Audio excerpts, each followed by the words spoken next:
Revelation of the Quran. The Almighty has not created human beings totally blind as far as guidance is concerned. Before blessing them with revealed guidance, He has blessed them with inborn guidance. This means they have a conception of being brought into existence by a creator. They have an inborn awareness about what is good and what is evil. About the first point, the Quran says that the conception of a creator is found in a person's intuition. This actually manifested itself in the form of a real-life incident before mankind was created. At the time, all their souls were called to the presence of God. God spoke to them and asked them if they acknowledge Him as their Lord. All of them replied in the affirmative. And remember when your Lord brought forth from the loins of progeny of Adam their children, and made them testify against themselves. He said, "Am I not your Lord?" They replied, "We bear witness that you are." Quran chapter 7 verse 172 to 174. No one remembers this incident. It has been erased from every person's memory because people have been sent in this world for a trial. However, a person intuitively knows this. Thus, if he is reminded of it, he leaps to it the way a child leaps to its mother, even though it never saw itself emerge from her womb, and is drawn towards her with such conviction as if it already knew her. A person feels that this pledge of his with the Almighty was the answer to a very natural need found within him. Thus, in the above cited verse, the Quran says that this testimony of a human being's inner self is so undeniable that as far as the providence of God is concerned, he will be held accountable before God merely on the basis of this testimony. About the second point, the Quran says, "And the soul bears witness, and the perfection given to it. Then God inspired it with its evil and its good.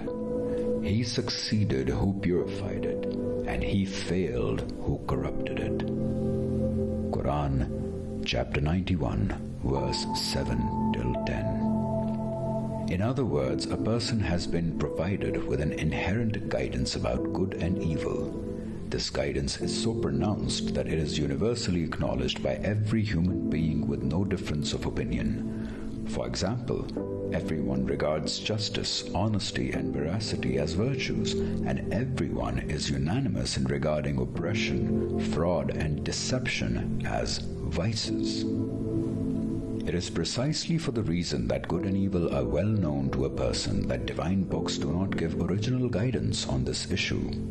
Consequently, these books generally do not present a comprehensive list of what is good and what is evil, since a person is already aware of them. What they do is that they urge and remind people to adopt the good and refrain from the evil about which they are aware of. Need for a revelation. Originals did not survive. None of the previous divine books had survived in totality in their original form and language. Only translations exist. Alteration in the contents. The translations too were not of the whole of the original text. Some contents had been deleted. For example, we know from the Quran chapter 7 verse 157 that the coming of the last prophet was clearly mentioned in the previous scriptures. However, we no longer find a clear reference to it in the scriptures. Obviously, it has been deleted. Similarly, we know from Quran chapter 37 verse 99 to 112 that the son of Abraham who was sacrificed was Ishmael. However, the Torah says that it was Isaac who was sacrificed. Completion of guidance. As far as the basic articles of faith and issues of morality are concerned, none of these divine books differed from one another. However, it was the Sharia or the law which, in accordance with the evolution and development of civilizations, evolved and developed in these divine books. As an example, consider the worship of sacrifice. It was more extensive in previous civilizations since the society was oriented such that every house had herds of cattle and livestock. With the passage of time, this flock-keeping tendency of the society decreased greatly, and as a result, frequency of the worship of sacrifice needed to be reduced. This required a final and complete last Sharia. The Jews were given certain directives as a punishment of their arrogance and haughtiness. Since such directives were temporary in nature, they needed to be repealed. As an example, animals having undivided hoofs or eating a camel was prohibited to them. This was abrogated in the last Sharia. Nature of Quran's guidance. The Quran explicitly states at a number of instances that it addresses the mind and the intellect of a person.